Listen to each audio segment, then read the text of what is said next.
بسم اللہ الرحمن الرحیم۔ اللہ اکبر، سبحان اللہ، الحمدللہ، استغفر اللہ، الصلاۃ والسلام علیکہ یا رسول اللہ صلی اللہ علیہ وآلہ وسلم۔ ناظرین، میں جہاں بھی جاتا ہوں، جدھر بھی جاتا ہوں، تو کچھ ایسے لوگ جو مجھے زندگی میں بڑے پسند آ جاتے ہیں، میں کوشش کرتا ہوں کہ وہ میری زندگی کے ساتھ ہی چلیں اور ان کے ساتھ کبھی رابطہ ختم نہ ہو۔ یہ پچھلے سال کی بات ہے کہ میں نے ایک کالج میں چند مہینے کے لیے ایک جاب کی تھی، تو اس جاب کے دوران میری ملاقات ایک ایسی ہستی سے ہوئی، یقین کیجئے کہ کالج کے کام کے دوران ہی یہ ہستی ماشاءاللہ، جبکہ اسلامیات کے پروفیسر، یہ جب بھی یہ فارغ ہو جاتے اپنے پیریڈ سے تو کچھ ایسی اٹریکشن تھی ہم دونوں میں کہ یہ میرے بھائی میرے پاس آ جاتے اور ہم بیٹھ کے اکثر باتیں کرتے رہتے۔ تو میرے ذہن میں آیا کہ ان کے ساتھ ایک ملاقات کی جائے، جو کہ آپ لوگوں کے روبرو کی جائے، تاکہ میں جو ان کی روحانی اور نورانی باتیں سن کے بڑا محظوظ ہوتا تھا اور بڑا مجھے لطف آتا تھا، اور عشق رسول کا بھی معاملہ بڑا خاص ہوتا تھا، تو میں نے سوچا کہ آپ لوگوں کی جو ہے اس آپ لوگوں کے اس چینل پہ ان سے آپ کا تعارف کروایا جائے، تاکہ آپ لوگ بھی ان کی ایسی ایسی وہ باتیں سن سکیں جو آپ کو لگے کہ یہ ہمارے دل کی باتیں ہیں اور ایمان کی باتیں ہیں۔ السلام علیکم ورحمۃ اللہ وبرکاتہ۔ کیسے ہیں جی؟ السلام ورحمۃ اللہ وبرکاتہ۔ اللہ کا کرم، الحمدللہ۔ جی، سب سے پہلے تو میں ناظرین ان کا بہت زیادہ شکر ادا کرنا پسند کروں گا کہ جب میں نے ان کو دعوت دی اور میں نے ان کو فون کیا اور میں نے ان سے ذکر کیا کہ آپ کا کچھ قیمتی وقت میں سے کچھ ایسے ہمیں لمحے چاہیے کہ ہمارے چینل کے ناظرین، جو کہ زیادہ ہمارے چینل پہ جو ایسے سبسکرائبرز ہیں جی کہ جو زیادہ شکستہ دل ہیں، یہ ایسی ایسی ہماری بہنیں ہیں جن میں زیادہ طلاق یافتہ بیوائیں، اور اس میں کچھ ایسی بیٹیاں بھی ہیں جن کی عمریں گزر رہی ہیں، گھر میں 5 کے قریب بچیاں ہیں اور ابھی تک جو ہے وہ رشتوں کے مسئلے ہیں، اور گھر میں کچھ ایسی بھی ہماری بزرگ خواتین بھی ہیں، میری یعنی بہنیں بھی ہیں، جن کے اولاد کے ساتھ بڑے مسائل ہیں۔ تو یہ سب لوگ بہت ہی شکستہ دل ہیں، اور جیسے جیسے میں ان کی باتیں سنتا رہتا ہوں، یہ چینل پہ ان کے کومنٹس آتے رہتے ہیں، یقین کیجئے مجھے ایسے لگتا ہے کہ دنیا سے اللہ رب العزت نے چن چن کے جو ایسی ہماری بہنیں ہیں وہ ہمارے چینل پہ آ کے لا کے اکٹھا کر کے ایک پلیٹ فارم بنا دیا ہے۔ تو میں آپ سے یہ آج ریکویسٹ کرتا ہوں کہ کچھ ایسا بتایا جائے کہ سب سے پہلے جو مسئلہ ہے ہمارا بچیوں کے رشتوں والا، میں نے تو بہت وظائف بتائے اور وہ بچیاں کر بھی رہی ہیں، دن رات بچیاں خود بھی کر رہی ہیں، ان کی مائیں بھی کر رہی ہیں، تو کچھ ایسا مسئلہ ہو جائے کہ یہ ان کو کچھ حل دکھائی دے، کچھ خوشیاں دکھائی دیں، کچھ امیدیں آئیں۔ تو اس کے بارے میں آپ سے میں کچھ چاہوں گا کہ آپ اس پہ تھوڑی سی روشنی ڈالیں، تو ہم آپ کے مشکور ہوں گے صاحب۔ اعوذ باللہ من الشیطان الرجیم، بسم اللہ الرحمن الرحیم۔ ناظرین، سامعین، السلام علیکم ورحمۃ اللہ وبرکاتہ۔ وعلیکم السلام۔ اللہ تعالیٰ کا احسان کہ اس پاک ذات نے ہمیں اپنے ذکر کے لیے چنا اور اپنے بندوں کی بہتری کے لیے کہ شاید ہم کچھ ذریعہ بن سکیں۔ ویسے بھی اللہ کے نبی علیہ الصلاۃ والسلام کا ارشاد مبارک ہے، خیر الناس من ینفع الناس، لوگوں میں بہترین وہ ہے کہ جو لوگوں کو نفع دینے والا ہے۔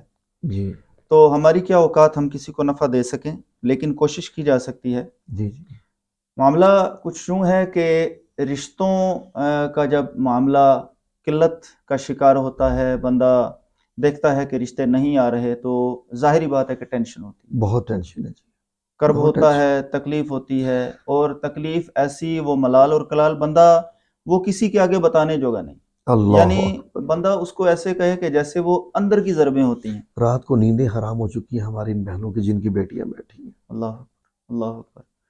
تو ان کا حل جو میرے نزدیک ہے، جی میں آزمودہ حل آپ کے سامنے پیش کروں گا انشاءاللہ بسم اللہ العظیم، لیکن اس کا کچھ میں تھوڑا سا تعارف بنا لوں جی پلیز۔ کہ وہ حل تو چونکہ اللہ سے تعلق کے ذریعے سے ہے، سبحان اللہ۔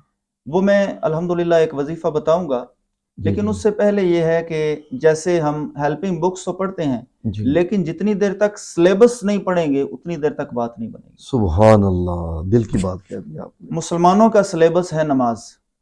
جی جتنی دیر تک ہم نماز کے ذریعے سے اپنے رب کے ساتھ فلی کنیکٹڈ نہیں ہوں گے، پوری طرح سے جڑ نہیں جائیں گے، اتنی دیر تک ہمیں وظائف جو ہے یہ فائدہ نہیں دے سکتے۔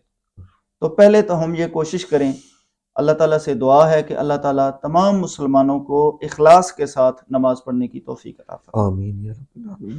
نماز ہی ایسا ملٹی بینیفیشنٹ قسم کا یہ وظیفہ ہے کہ بندہ جو نماز پڑھنے والا ہے اس کے مسائل ویسے ہی چلے جاتے ہیں، سبحان اللہ، ویسے ہی چلے جاتے ہیں۔ سبحان اللہ۔ نماز کا ایک ایک لفظ آپ پڑھ کے دیکھیے کہ جب ہم اللہ سے مخاطب ہوتے ہیں سبحانک اللہم و بحمدک و تبارک اسمک، رب سے ہم مخاطب ہو کے کہہ رہے ہیں اللہ تعریف تو تیری ہے، تعریف تو تیری ہے، اور وہ اللہ اکبر وہ مسئلے حل کرتا ہے۔ وہ تو چاہتا ہے پہلے میری تعریف کرو پھر مجھ سے مانگو۔ جی، سبحان اور پھر اللہ۔ نماز پڑھتے پڑھتے جب ہم اس کے سامنے کہتے ہیں، اس کی تعریف کر کے ہم کہتے ہیں ایاک نعبد و ایاک نستعین، اے اللہ ہم تیری عبادت کرتے ہیں اور تجھ سے مدد مانگتے ہیں، تجھ سے گر تم نہ کرو گے تو کرم کون کرے گا؟ اللہ میرے اکبر۔ پروردگار جھولی میری تمہارے سوا کون بھرے گا؟ سبحان اللہ۔ تو یہ چلتے چلتے پھر آگے ایک وقت آتا ہے کہ جب ہم اتحیات بیٹھ کر جی تو ایک بڑا خاص کام کرتے ہیں۔ کیا؟ اللہ کی تعریف بیان کرنے کے بعد کہ میرے مولا میری جسمانی باتیں بھی تیرے لیے، میری روحانی باتیں بھی تیرے لیے، التحیات للہ والطیبات للہ، یعنی التحیات والطیبات، یعنی مطلب جس طرح سے بھی ہے جب ہم گفتگو اپنے رب کے ساتھ کرتے ہیں جی جی کہ میرے مولا ساری التحیات بھی تیرے لیے ہیں اور طیبات بھی تیرے لیے ہیں، والصلوات والصلوات والطیبات، یہ سب تیرے لیے ہیں، ٹھیک ہے؟ یہ کر کے نا تو اس کے بعد ایک خاص کام کرتے ہیں اور وہ کرتے ہیں السلام علیکہ ایھا النبی۔ سبحان اللہ، سلام بھی ہو گیا، اے عظمتوں والے نبی آپ پر سلامتی ہو، سبحان اللہ۔ اور صرف سلامتی نہ ہو، ہاں جی، السلام علیکہ ایھا النبی ورحمۃ اللہ وبرکاتہ، مبارک آپ پر اللہ کی رحمت بھی ہو برکتیں بھی ہو، اور برکتیں بھی ہو، سبحان ورحمۃ اللہ وبرکاتہ۔ اب نتیجہ کیا نکلتا ہے؟ نتیجہ یہ نکلتا ہے، مثال کے طور پہ سید اعجاز حسین شاہ اپنے آقا کو کہتا ہے السلام علیکہ ایھا النبی، نتیجتاً نبی علیہ الصلوۃ والسلام فرماتے ہیں وعلیک السلام یا اعجاز، جواب ملتا ہے، جواب ملتا ہے۔ سبحان اس لیے اللہ، وہ کہتے ہیں نا درود پڑھنے سے ثواب ملتا ہے، سلام پڑھنے سے جواب ملتا ہے۔ سبحان اللہ۔ تو ہماری تو نماز ہی ہمارے مسائل کا حل بتا رہی ہے۔ جب ہم نے اللہ کے نبی علیہ الصلوۃ والسلام کو السلام علیکہ کہا، جی آپ کی طرف سے آپ کی شان کے مطابق آیا وعلیک السلام، وعلیکم السلام، یا اعجاز، جی یا امتی، یا یا امتی، کسی بھی انداز میں آپ کی طرف سے جواب آیا۔ اب جب نبی پاک صلی اللہ علیہ وسلم کی طرف سے ہمیں سلامتی ملی ہے ملی ہے جی اور ہمیں کوئی عام بندہ سلام کرے نا جی، تو اللہ کی شان وفا یہ ہے کہ اس کی طرف سے بھی سلامتی اللہ تعالیٰ ہمیں بڑی مضبوط قسم کی دیتا ہے، لیکن جب نبی پاک صلی اللہ علیہ وسلم ہمیں کہہ رہے ہوں کہ تم پر سلامتی ہو تو مجھے بتائیے کہ ہمیں خطرات اور حادثات اور غم اور پریشانیاں کس طرح ہمارا بگاڑ سکتی ہیں جس پر نبی پاک صلی اللہ علیہ وسلم سلامتی بھیج رہے ہوں۔ اللہ اکبر، سوچئے ذرا۔ یہی وجہ ہے مولانا صاحب کہ جو لوگ میں نے دیکھا ہے جو نماز 5 وقت کی پڑھتے ہیں خشوع و خضوع کے ساتھ، ان کے چہرے بھی بڑے مطمئن ہو جاتے ہیں، اللہ اکبر، اللہ یہی وجہ پھر اللہ اکبر، قلبی اطمینان حاصل ہو جاتا ہے۔ اللہ اکبر، قلبی اطمینان حاصل ہو جاتا ہے۔ تو اللہ جب نبی پاک صلی اللہ علیہ وسلم سے دیکھیں، اب یہ ایک نماز ہے ایک نماز جو ہے، ہمارا تعلق کس سے جوڑ رہی ہے؟ اللہ اللہ سبحانہ کے ساتھ جوڑ رہی ہے اور اس کے اور رسول صلی اللہ علیہ وسلم کے ساتھ جوڑ رہی ہے، یعنی اللہ کے ہم بندے ہیں، رسول اللہ کے ہم امتی ہیں۔ امتی ہے، اور یہ نماز ہمیں دونوں احساس جو ہیں یہ ہمارے دل کے اندر جو ہے گہرائی کے اندر اتار رہی ہے اللہ کہ تم بندے کس کے ہو اور امتی کس کے ہو۔ جب بندے کو یہ احساس ہو جائے گا کہ میں بندہ اس کا ہوں جو ہے اللہ اکبر، اللہ وہ اکبر، سب سے بڑا ہے، سب سے بڑا ہے، تو اس سے بڑا میرا حادثہ نہیں ہے، ہاں اس سے بڑا میرا مسئلہ نہیں ہے، غم بھی نہیں ہے، اس سے بڑا میرا غم نہیں ہے۔ سبحان اور اللہ، اس کے محبوب علیہ الصلوۃ والسلام جتنے حادثات، حوادث، پریشانیاں آپ صلی اللہ علیہ وسلم پر آئی ہیں کسی اور پر آ سکتی ہیں؟ قطعاً نہیں۔ آپ صلی اللہ علیہ وسلم نے کیا کیا ہے؟ نماز اللہ پاک فرماتا ہے کہ استعینوا بالصبر والصلاۃ، الصلاۃ، کہ صبر اور نماز کے ذریعے سے مدد مانگو اپنے کسی بھی کام کے لیے، کسی بھی کام کے لیے۔ اب اللہ نے قرآن کریم میں فرمایا نا تو محبوب کریم علیہ الصلوۃ والسلام نے یہی کام کیا۔ یہی کام کیا، ایک ٹول تھا آپ کا صبر صبر اور دوسرا تھا نماز۔ غزوہ بدر میں بھی دیکھ لیں، دیکھ لیں، خندق میں بھی دیکھ لیں، کہیں بھی دیکھ لیں، گھروں میں تہجد میں بھی دیکھ لیں، پاؤں سوج جاتے ہیں، اللہ اکبر، اللہ پاؤں اکبر، سوج گئے ہیں۔ سبحان اللہ۔ تو آپ صلی اللہ علیہ وسلم نے دعا مانگی، غزوہ بدر کے موقع پر آپ دعا مانگ رہے ہیں اور اپنے رب کو پکار رہے ہیں، تو ہم یہ کوشش کریں کہ اگر ہم ایک تو ہماری نماز ہی پکی ہو جائے تو یقین کیجئے ہمیں کسی اور وظیفے کی ہی ضرورت نہیں رہے گی۔ سبحان اللہ، میں بھی کوشش کرتا ہوں کہ لوگوں کو بتاؤں کہ جب تک ہمارا وہ آپ کی بات سلیبس والی کہ نماز کے ذریعے ہم اللہ سے ایک ملاقات، ہم اس کو نماز کو ملاقات کیوں نہیں سمجھ رہے؟ یہ بڑا مسئلہ ہے مولانا صاحب۔ بالکل ایسا ہی، کون ہمیں یہ بتائے کہ یہ ملاقات ہوتی ہے؟ یہ کون ہمیں بتائے؟ یہ کوئی اللہ کی رحمت سے مالا مال جو ہے وہی بتا سکتا ہے۔ جی تو اب دیکھیے یہ نماز کے اندر یہ ہمیں ایسا کرم میسر آ رہا ہے، پھر نماز کے اندر ہی ہم جو ہے نا وہ جب پڑھتے ہیں دعا کرتے ہیں، جی رب جی، اجعلنی مقیم الصلاۃ ومن ذریتی، منظوری آتی ہے، آگے تو خاندان بھی آگے ربنا بھائی ہے۔ وتقبل دعا، اے اللہ مجھے بھی بخش دے، میرے والدین کو بھی بخش دے، اور ربنا اغفر لی، مجھے بخش دے، ولوالدی وللمؤمنین یوم یقوم الحساب۔ یہ تو تمام لوگوں کے لیے ہو گئی۔ اب دیکھیے ہاں جی، وسعت اور یوم دیکھیے یقوم الحساب بھی آ گیا ہے۔ جا، اور اس میں جو ہے نا یعنی قیامت تک کے اہل ایمان کے لیے دعا مانگ رہے ہیں۔ اس نماز ہمیں یہ بتا رہی ہے کہ دعاؤں میں وسعت پیدا کرو۔ یعنی دوسروں کے لیے دعا مانگو تو اپنے لیے قبول ہوتی ہے۔ بالکل ایسا ہی، کیا خوبصورت اصول دعاؤں ہے۔ میں وسعت پیدا کرو۔ اب اگر یہاں سے نماز سے اگر میں اپنے اس مقصد کی طرف آؤں تو میں یہ کہوں گا کہ ہماری وہ بیٹیاں، ہاں جی، یہ ہماری وہ بہنیں بہنیں جن کے رشتے نہیں ہو رہے، جی، یا طلاق ہو چکی ہے اور اس کے بعد نہیں ہو رہے، یا سرے سے ہو ہی نہیں رہے، بیٹیاں بہت ساری، مطلب گھر کے اندر 5 بیٹیاں ہیں، 6 بیٹیاں ہیں، کسی ایک کا بھی رشتہ نہیں آ رہا، یا آتے ہیں دیکھ کے چلے جاتے ہیں، ہاں یہ بڑا معاملہ مسئلہ کیا ہے؟ جی بہت زیادہ پریشانی کی بات ہے۔ تو پہلے تو یاد رکھیں کہ اللہ نے فرمایا ان مع العسر یسرا، ہاں کہ اس میں کوئی شک نہیں کہ تنگی کے ساتھ آسانی ہے۔ ہاں جی میں اپنا پریکٹیکل آپ کو بتاتا ہوں، ہمارے جو ہے نا جہاں سے میں نے شادی کی ہے اس علاقے میں جی، ایک بچی، الحمدللہ اللہ پاک نے اس کو حیا کا نور بھی عطا فرمایا، ماشاء اللہ، ظاہری خوبصورتی کا نور بھی عطا فرمایا، ماشاء اللہ، لیکن 35-36 سال عمر ہو رہی ہے، شادی نہیں ہو رہی۔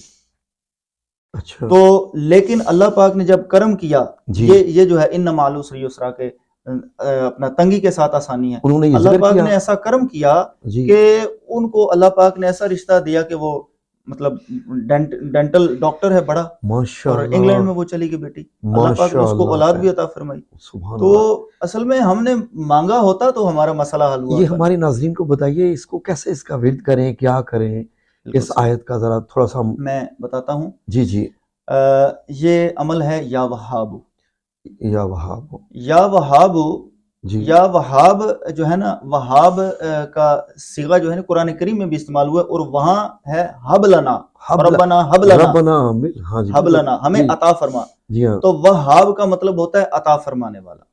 عطا فرمانے اچھا، والا، لیکن وہاب جو ہے یہ فعال کے وزن پر ہے، وہاب کا مطلب ہے بہت زیادہ عطا کرنے والا، ماشاء اللہ، جیسے قرآن میں ہے نا ارحم ارحم الراحمین، الراحمین، جی قرآن میں ہے فعال لما یرید، وہ جو چاہتا ہے ہاں، وہ کرنے پر مضبوط طاقت رکھتا ہے۔ طاقت رکھتا ہے، کر اسی دیتا ہے، طرح یہ ہے وہاب، یعنی کثرت سے عطا کرنے والا، بہت زیادہ عطا کرنے والا۔ کرنا اس طرح ہے جی جی، کہ تہجد کے وقت کوشش کی جائے کہ نصف جو رات ہے نا، نصف رات، نصف رات یعنی جی مغرب سے لے کے طلوع آفتاب کے درمیان جو نصف ٹائم بن رہا ہے نا، وہ جی جی، آج کل تقریباً 12 سے 1 کے 12 درمیانی سے ٹائم 1، بن رہا ہے، ٹھیک ہے، اور کوشش کی جائے کہ عشاء کی نماز پڑھ کے سویا جائے، جی جی، اور سونے کے بعد جب ہم اپنے رب کے حضور اٹھیں گے تو ایک تو یہ ہم قربانی دے چکے ہوں گے ہاں کہ جی، نیند کی ہم نیند کی قربانی، قربانی دے چکے ہوں گے، ہاں جی، اور اس وقت جب ہم رب کو پکاریں گے تو وہ ہماری نماز ایک مراقبے کی صورت بن جائے گی، سبحان اللہ، کیونکہ کوئی انٹرفیرنس نہیں ہے دنیا کی۔ اور اس قرآن کریم میں اللہ سبحانہ تعالیٰ کیا فرما رہے ہیں کہ یہ وہ وقت ہے جب تمہیں ہے جی، باقی دن میں تو تمہیں اور بھی دنیا کے کام ہوتے ہیں، اس وقت بہترین وقت ہوتا ہے تنہا سے تنہا کی ملاقات۔ اللہ، تو اس تنہا سے جب ہم تنہا ہو کر ملیں گے تو الحمدللہ الحمدللہ پھر ہمارا مسئلہ حل ہوگا۔ یا وہاب کو جی 300 بار پڑھنا ہے، اور پڑھنا بھی سجدے میں ہے۔ کس طرح پڑھنا ہے؟ 300 بار سجدے میں پڑھنا ہے، سجدے کیسے میں پڑھنا ہے جی؟ اس طرح سے پڑھنا ہے کہ پہلے 11 دفعہ درود پاک پڑھ کے، 11 بار درود تو پاک، اس کے بعد یا وہاب جو ہے نا سر سجدے میں رکھ کے پڑھنا ہے یا وہاب 100 دفعہ، 100 دفعہ، پھر سر اٹھا لیا جائے، پھر سر اٹھا لیا جائے. اٹھا غور لیا سے جائے. سنیے ناظرین اتحیات کی پوزیشن میں بیٹھے ہوئے ہیں جی. اور پھر 11 دفعہ درود پاک پڑھ کے پھر اللہ اکبر، پہلے بھی اللہ اکبر کہتے ہوئے سجدہ گئے، درود جی. پاک پہلے پڑھا، اللہ اکبر کہتے ہوئے سجدہ گئے. سجدہ گئے. اب جب یا وہاب صوبر پڑھ لیا تو اب اللہ اکبر کہہ کے اٹھیں اور 11 دفعہ درود پاک پڑھیں،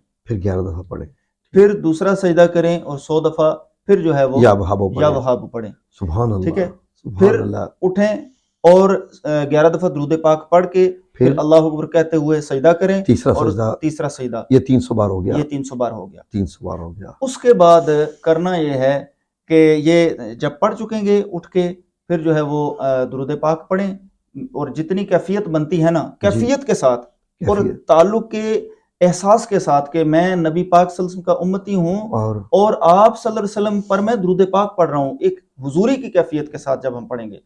اور پڑھتے پڑھتے پھر آخر میں یہ الفاظ کہنے ہیں، قلت حیلتی انت وسیلتی ادرکنی ادرکنی یا رسول اللہ. یہ ناظرین اسکرین پہ لکھا ہوا بھی آ رہا ہے، غور سے یاد کر لیجئے، اسکرین شاٹ بھی لے لیجئے. میں آپ کے لیے پورا وظیفہ لکھ کے ایک اسکرین پہ دے رہا ہوں، اسکرین شاٹ بنا رہا ہوں، اس کی آپ اسکرین شاٹ لے لیجئے گا، اس کو فالو کیجئے گا. جی بسم اللہ. جی تو یہ مطلب 300 دفعہ یہ پڑھ کے درود پاک پڑھ کے اب وہ درود پاک پڑھتے پڑھتے جب یہ دل میں محسوس کیا نا کہ اب میں اس تعلق کو بڑے مطلب اپنے دل میں محسوس کر رہا ہوں، نبی پاک صلی اللہ علیہ وسلم مجھ پہ کتنے مہربان ہیں. اور قرآن کہتا ہے کہ نبی پاک صلی اللہ علیہ وسلم مومنوں پر جو ہے نا وہ مہربان ہیں. لقد جاءکم رسول فی انفسکم لقد جاءکم رسول من انفسکم عزیز علیہ ما عنتم حریص علیکم بالمؤمنین رؤوف الرحیم. ایمان والوں پر رؤوف بھی ہیں اور رحیم بھی ہیں، بہت زیادہ رحم فرمانے والے ہیں. تو ان کی وہ شان رحمت کو جب محسوس کر کے اس کے بعد کہ حضور آپ رحم فرمانے والے ہیں، اللہ نے آپ کی شان یہ قرآن میں بیان کی ہے. حضور کرم فرمائیں قلت حیلتی، میرے ہیلے جو ہیں نا قلیل پڑ گئے ہیں، میری تدبیریں فیل ہو چکی ہیں، میرے اسباب ختم ہو چکے ہیں. انت وسیلتی، حضور آپ میرا وسیلہ ہیں، اور حضور تو وہ وسیلہ ہیں جو آدم علیہ السلام کا مسئلہ بھی حل ہو رہا ہے. اللہ اکبر. حضور تو وہ وسیلہ ہیں. سنیے ناظرین، یہ تھی روحانی باتیں جو میں آپ کے سامنے کروانا چاہ رہا تھا اور ماشاءاللہ ادا ہو رہی ہیں. اور یقین کیجئے کہ حضور اللہ کے بعد مخلوق کا وسیلہ اعظم ہے. وسیلہ اعظم ایک اسم اعظم ہوتا ہے، آپ وسیلہ اعظم ہے. وسیلہ اعظم ہے، وسیلہ مخلوق میں سب سے بڑا کہ ہمارے باپ کی جو ہے اللہ پاک کی خاص رحمتوں کا وسیلہ نبی پاک صلی اللہ علیہ وسلم. آتی اللہ و آتی الرسول. سبحان اللہ سبحان اللہ. اللہ اکبر. تو نبی پاک صلی اللہ علیہ وسلم کے ساتھ یہ اس تعلق کے احساس کے بعد ہم نے یہ الفاظ ادا کرنے ہیں، قلت حیلتی انت وسیلتی ادرکنی ادرکنی یا رسول اللہ. جتنی بار ذوق برقرار رہے، قائم رہے، آپ پڑھیں. اس کے بعد اپنے رب کے حضور ہاتھ اٹھا لیں. آپ نے اپنے رب کو یا وہابو کہہ کے پکار بھی لیا. اس کے محبوب کریم علیہ الصلوۃ والسلام کے اس تعلق کو جو نماز نے ہمیں بتایا تھا کہ تم اللہ کے بندے ہو اور مصطفیٰ کریم صلی اللہ علیہ وسلم کے امتی ہو، اس کا اظہار ہم نے اس عمل میں کر دیا. ہمارے دل نے محسوس کیا کہ ہم اللہ کے بندے ہیں، اس کے رسول صلی اللہ علیہ وسلم کے امتی ہیں. اس عمل کو ویسے تو 3 دن پڑھنے میں ہی انشاءاللہ آپ اثر دیکھیں گے انشاءاللہ یا میرے مولا انشاءاللہ. لیکن زیادہ بہتر یہ ہے کہ تا حصول مراد، اللہ کے فضل و کرم سے جب تک یہ مقصد حل نہیں ہوتا تب تک پڑھتے رہیں، اور انشاءاللہ یہ کرم ہوگا ہی ہوگا. ہمیں مطلب ہمارے کہہ لیں کہ اس میں اگر فرض کریں کچھ دیری ہو رہی ہے نا تو شاید اللہ تعالیٰ نے ہمیں زیادہ پکارنے کے وسیلے سے اپنی رحمت دینی ہو، اور وہ زیادہ پیوریفائیڈ اور زیادہ اعلیٰ اور زیادہ نتھری قسم کی رحمت ہو، انعام بھی زیادہ بڑا ہو. یقین کیجئے. اور یہاں میں ایک بات ایڈ کروں گا، ہماری بعض بیٹیاں وہ کسی کو پسند کرتی ہیں، یہ تو ہے، بہت پسند کرتی ہیں، لیکن حیا کے مارے گھر والوں کو نہیں بتاتی، اور اگر گھر والوں کو بتا دیتی ہیں تو وہ اس کو بعض اوقات ویلکم نہیں کر پاتے. کیا کریں بیٹیاں کیا کریں اور والدین کیا کریں؟ ان بیٹیوں کے لیے بھی یہ وظیفہ خاص طور پر ہے کہ وہ کہ میرے مولا میں جو بات اپنے ماں باپ سے نہیں نہ کر سکتی میں تجھ سے کر سکتی ہوں، تو تو مجھ پہ کرم فرما. لیکن یہ یاد رکھے میری بیٹیوں، یاد رکھنا آپ جس کو چاہتی ہیں میری بات یاد رکھنا، وہ اس دنیا کا آخری انسان نہیں ہے. سبحان اللہ. اس کو آپ نے نہیں بنایا، اس میں روح آپ نے نہیں پھونکی، اس کے ذمہ دار آپ نہیں ہیں. ہم جب کسی سے محبت کرتے ہیں ہمیں یوں لگتا ہے کہ جیسے شاید ہم اس کے ٹھیکیدار ہیں، ہم اس کے مالک ہیں، اس کو آن کرنا شروع کر دیتے ہیں. یہ اس خیال کو ذہن سے نکالنے کی ضرورت ہے.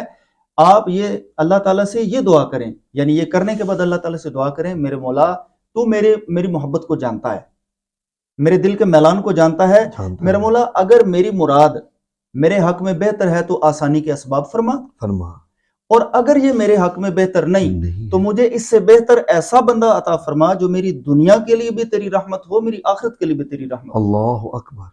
اور یہی بات میں اپنے بیٹوں کے لیے بھی کہوں گا، اور ان افراد کے لیے، ان مردوں کے لیے بھی کہوں گا جو کسی لڑکی کو پسند کرتے ہیں تو وہ بھی یہی دعا کریں کہ میرے مولا وہ تو سب سے آخری ذات تیری ہی ہے، اول بھی تو ہے آخر بھی تو ہے، تو اگر وہ میرے لیے بہتر ہے تو مجھے عطا فرما، لیکن اگر نہیں تو۔ ایک سوال اگر اجازت دیں تو کروں۔ بعض ایسی ہماری کچھ بہنیں یا مائیں، بات تو تہجد کی ہو گئی، اگر وہ تہجد سمجھ لیں کہ چلے نہیں پڑھتی، پڑھنا تو چاہیے، ہر ایک کو پڑھنا چاہیے، تو کیا وہ کوئی اور عمل ہے کہ کوئی صلاۃ حاجات کا عمل کر کے اس میں یہی کر سکے؟ اللہ اکبر، بہت خوبصورت سوال ہے۔ جی اصل میں صلاۃ حاجات جو ہے چونکہ قرآن کریم اس کو سپورٹ کر رہا ہے، استعینوا بالصبر والصلاۃ، تو صبر تو جو درپیش ہے وہ ہے، لیکن اس کے ساتھ جب صلاح کا اللہ نے حکم دیا تو اس کے لیے صلاۃ الحاجات ہے۔ صلاۃ الحاجات ویسے تو بنیادی طور پر اس میں کسی مشکل میں نہیں پڑھنا چاہیے، آپ بنیادی طور پر کوئی بھی 2 نفل پڑھیں، اس میں کوئی سی بھی 2 صورتیں پڑھ لیں، تو وہ آپ نے نیت یہ رکھی ہے کہ میرے مولا میری فلاں حاجت پوری کر دے، اس سے کرم ہوگا۔ لیکن رکھنا، یہ ذہن میں رکھنا ہے کہ کہیں آپ وہ نفل جو ہیں وہ سورج نکلنے کے بعد نہ پڑھ رہے ہوں۔ سورج نکلنے کے بعد جو 20 منٹ ہے نا، وہ وقت جو ہے اس میں نماز پڑھنا رکوع سجود والی مکروہ ہے، ذکر اذکار کر سکتے ہیں لیکن رکوع سجود والی مکروہ۔ ٹھیک۔ اس سے لے کے نصف النہار کا وقت آج کل تقریباً کوئی 11:15 کے بعد شروع ہوتا ہے، تو نصف النہار جس کو عام طور پر غلط فہمی سے وہ زوال کا ٹائم بھی کہہ دیتے ہیں، وہ تقریباً کوئی پونا گھنٹہ سارا ہوتا ہے، تو اس میں بھی نہ ہو۔ اس کے علاوہ یہ جو نفل پڑھنے لگے ہیں، یہ عصر کی نماز جب آپ ادا کر چکے ہیں تو اس کی نماز سے لے کے مغرب کی نماز کے دوران بھی یہ ٹائم نہ ہو۔ ہاں، اگر آپ مغرب کی نماز پڑھ چکے ہیں اس کے بعد، یعنی سمپلی یہ ہے کہ مغرب کی نماز کے بعد بھی یہ نفل پڑھ سکتے ہیں۔ اگر اشراق آپ نے پڑھ لیے تو اشراق کی نماز کے بعد یہ پڑھ سکتے ہیں۔ تہجد کے وقت تو دی بیسٹ ہے، ماشاءاللہ، وہ تو دی بیسٹ ہے، وہ تو تنہا سے تنہا والی بات ہے، لیکن وہ جانتا ہے نا کہ ہم کمزور بھی ہیں۔ سبحان اللہ۔ تو اس لیے پھر اللہ تعالیٰ نے ہمیں بس اس کو پکارنا ہے، اس تعلق کو انشاءاللہ محسوس کرنا ہے، وقت کوئی بھی ہو سب کا خالق وہی ہے۔ جزاکم اللہ خیر۔ ناظرین، میں نے آپ سے کیا کہا تھا کہ یہی ہماری باتیں ایسی ہوتی تھی، اور میں جانتا تھا کہ آج آپ کو ایسی نورانی باتیں ملیں گی جن سے آپ کا دل مطمئن ہو جائے گا، ایک امید جاگ جائے گی۔ امید سب سے بڑی چیز ہے، امید، یعنی وہ لا تقنطوا من رحمت اللہ، امید والی بات آپ کی جاگ گئی ہے۔ تو ناظرین، آج کی یہ ویڈیو یقیناً آپ کو پسند آئی ہوگی۔ مولانا صاحب کا ایک چینل بھی اگر آپ اجازت دیں تو میں لنک دے دوں، آپ کے ڈائریکٹ بھی یہ ویڈیوز دیکھ سکیں، تو یہ لنک جو ہے وہ میری ڈسکرپشن میں بھی حاضر ہے، اسکرین پہ بھی آ رہا ہے، تو مزید بھی میری اور مولانا صاحب کی جو ہے وہ ویڈیوز آتی رہیں گی انشاءاللہ۔ تو بہت بہت شکریہ جی، آپ نے اتنی روحانی اور نورانی گفتگو کی۔ یقیناً ہماری مائیں، بہنیں، بیٹیاں اس پہ عمل کریں گی، اور اللہ رب العزت یقیناً اس میں آپ فرمائیں تو مختصر سی اپنی بیٹیوں کے لیے دعا کر دیں۔ آمین یا رب۔ بسم اللہ جی، بسم اللہ۔ الحمدللہ رب العالمین والعاقبۃ للمتقین والصلاۃ والسلام علی سید الانبیاء والمرسلین۔ میرے پروردگار تو سب کا حاجت روا ہے، میرے پروردگار ساری مخلوق کی حاجتیں تیرے پیش نظر ہیں، میرے پروردگار تو کرم نہیں فرمائے گا تو کون کرم فرمائے گا؟ میرے پروردگار ہماری اسلام کی بیٹیوں پر رحم فرما، میرے پروردگار اسلام کی خواتین پر اپنا رحم فرما، میرے پروردگار جو تجھے پکارنے والے ہیں میرے مولا انہیں مایوس نہ فرمانا، میرے مولا انہیں محروم نہ فرمانا، میرے پروردگار جو بھی نیک مرادیں آج تک تجھ سے مانگی گئی ہیں میرے پروردگار اپنے کرم سے وہ ساری مرادیں قبول و منظور فرما، اور میرے پروردگار ہماری بیٹیوں کے اپنی رحمتوں والے اسباب فرما، میرے مولا اسلام کی خواتین کے اپنی رحمتوں والے اسباب عطا فرما، ایسے اسباب عطا فرما کہ جو ان کی دنیا کے لیے، ان کی آخرت کے لیے یا اللہ تیری خاص رحمتوں کا ذریعہ ہوں، خاص رحمتوں کا ذریعہ ہوں۔ میرے مولا بڑے کرب ہیں، بڑے دکھ ہیں، بڑی تکلیفیں ہیں، باپ کا کرب، ماں کا کرب، بڑی بہنوں کا کرب، کتنے دل ہیں جو اپنے